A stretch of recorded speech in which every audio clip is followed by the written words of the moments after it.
मुंबई का वो दिसंबर का दिन ठंडा नहीं, बल्कि समंदर की नमी से भरा था। रिया खिड़की के पास बैठी अपनी छोटी सी डायरी में कुछ लिख रही थी। जिंदगी शायद एक यात्रा है, जिसमें मंजिल से ज्यादा रास्ते मायने रखते हैं। रिया 23 साल की थी। चेहरा मासूम, आंखों में जिज्ञासा और दिल में घूमने फिरने का जुनून।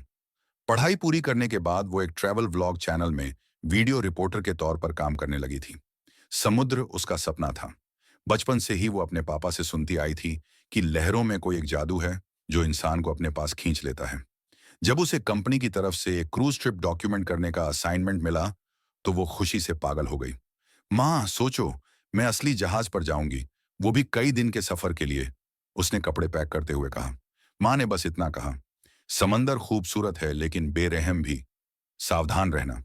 क्रूज का सफर पहले 3 दिन तक सपनों जैसा था। चारों तरफ सिर्फ नीला पानी, ऊपर साफ आसमान और जहाज पर संगीत, हंसी और कैमरे की क्लिक। रिया बार बार डेक पर जाकर वीडियो शूट करती, लहरों को स्लो मोशन में कैद करती और अपने बालों में आती हवा का मजा लेती। लेकिन चौथे दिन मौसम अचानक बदल गया। सुबह से ही हवा तेज थी, लेकिन शाम होते होते आसमान काला हो गया। लहरें बड़ी होने लगीं, जैसे कोई अदृश्य दानव पानी को ऊपर धकेल रहा हो। जहाज का कैप्टन बार बार अनाउंसमेंट कर रहा था कि सब लोग अंदर रहें, लेकिन रिया एक शॉट लेने के लिए डेक पर चली गई। वो कैमरा सेट कर ही रही थी कि एक भीषण लहर उसकी तरफ दौड़ आई। सब कुछ इतना तेज हुआ कि उसे सिर्फ ठंडा खारा पानी महसूस हुआ, और फिर वो हवा में उछल गई। जब उसने आंखें खोली तो देखा वो जहाज से कई मीटर दूर थी और चारों तरफ सिर्फ उफनता हुआ समंदर।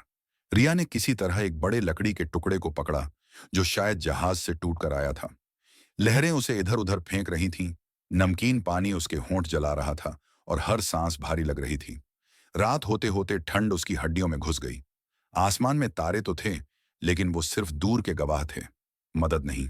उसने खुद से कहा, रिया, हार मत मान, सुबह तक तैरना है, सुबह तक। पहले दिन उसका शरीर सुन्न था। वो बस लकड़ी को पकड़े पकड़े पानी में बह रही थी। दूसरे दिन सूरज ने उसे झुलसा दिया, होंठ सूख गए, जीभ चिपकने लगी। तीसरे दिन भूख की तड़प शुरू हुई। उसे याद आया कि पापा कहते थे, बारिश का पानी ही सबसे सुरक्षित होता है पीने के लिए। लेकिन बारिश कहाँ थी? तीसरे दिन की शाम को दूर से एक मछली लकड़ी के पास तैरती आई। भूख ने डर को हरा दिया। उसने हाथ से उसे पकड़ने की कोशिश की, लेकिन वो फिसल गई। उस पल उसे पहली बार लगा, शायद मैं यहां मर जाऊंगी। चौथे दिन सुबह है, सूरज फिर से निर्दय होकर जल रहा था। रिया की त्वचा लाल हो चुकी थी, होंठ फट गए थे और गला सूख चुका था कि आवाज भी नहीं निकल रही थी। अचानक दोपहर में आसमान घिरा और बारिश शुरू हो गई। उसने जल्दी से अपने दुपट्टे को फैला दिया ताकि जितना पानी हो सके उसमें जमा कर सके। मीठा पानी होंठों को छूते ही उसकी आंखों में आंसू आ गए। ये जिंदा रहने का स्वाद है, उसने बुदबुदाया। बारिश के साथ लहरें भी ऊंची हो गईं, लेकिन अब रिया ने समझ लिया था कि डरने से कुछ नहीं होगा। अब उसे जीना था। पांचवें दिन उसे पहली बार समुद्र से खाना मिला। एक बहकर आया नारियल, जिसे उसने अपने जूतों की एड़ी से तोड़ा। उस नारियल का पानी और गूदा उसके लिए किसी दावत से कम नहीं था। धीरे धीरे उसने छोटे छोटे तरीके खोज लिए। बहकर प्लास्टिक की बोतल में बारिश का पानी भरना, लकड़ी और रस्सी से मछली पकड़ने का जुगाड़ बनाना, भीगी लकड़ी पर धूप में बैठकर शरीर को गर्म करना। वो अब समुद्र को दुश्मन की तरह नहीं, बल्कि एक कठिन गुरु की तरह देखने लगी थी, जो उसे हर दिन एक नया सबक दे रहा था। दिन हफ्तों में बदल गए। रिया ने गिनती खो दी था, लेकिन उसने अपनी लकड़ी पर छोटे छोटे खरोंच बना रखी थी, हर दिन एक, ताकि उसे समय का अंदाजा रहे। रात में जब सब शांत होता, तो उसका मन अपने घर चला जाता। माँ की रसोई की खुशबू, पापा की हंसी और बचपन की वो बारिश में भीगने वाली शामें।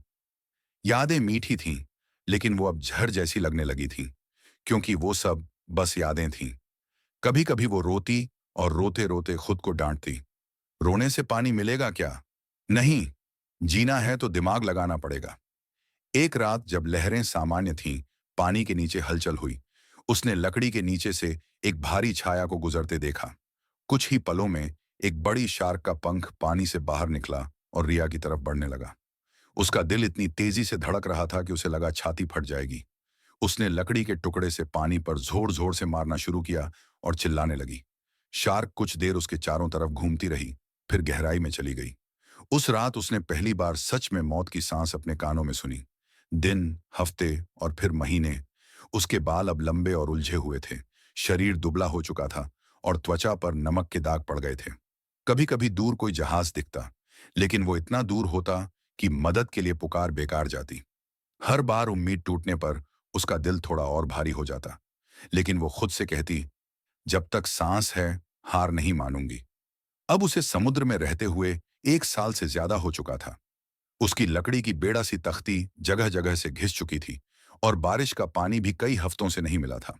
भूख अब एक पुराना दर्द बन गई थी, लेकिन प्यास, प्यास तो मौत का दूसरा नाम थी।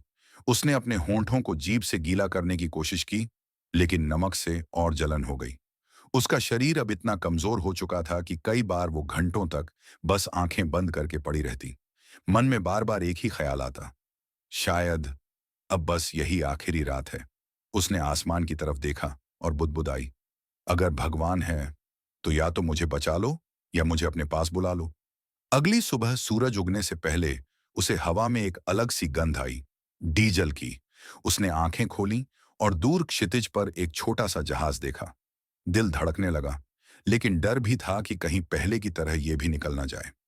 उसने अपनी बची खुची ताकत इकट्ठी की, कपड़े उतारकर जलाए ताकि धुआं बने।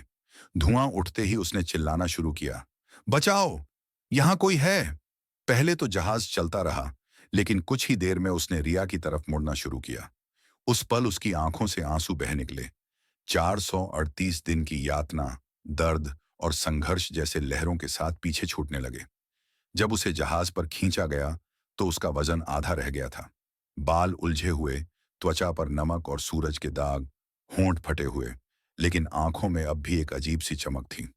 क्रू मेंबर्स उसे पानी पिलाने लगे। किसी ने कंबल ओढ़ा दिया, किसी ने हाथ पकड़कर कहा, तुम चमत्कार हो। रिया ने बस धीमे से कहा, नहीं, मैं बस हार मानना नहीं जानती। जब वो मुंबई लौटी तो माँ उसे देखकर फूट फूट कर रो पड़ी। पापा ने उसे सीने से लगाया, जैसे डर हो कि अगर छोड़ा तो वो फिर खो जाएगी। लेकिन जिंदगी आसान नहीं थी। रिया का शरीर तो ठीक होने लगा, लेकिन मन, वो अब भी समुद्र में था। कभी कभी रात में वो नींद से चीख कर उठ जाती, पानी की लहरों और शार्क की परछाई देखती।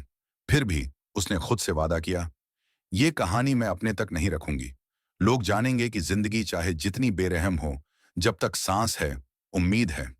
438 दिन समुद्र में रहना, ये सिर्फ एक संघर्ष नहीं, बल्कि उस लड़की की गवाही थी जिसने अपनी आखिरी सांस तक जीने की जिद की। आज भी जब रिया समंदर को देखती है तो उसकी आंखों में डर और प्यार दोनों तैरते हैं। वो जानती है, समुद्र ने उसे तोड़ा भी और नया भी बनाया।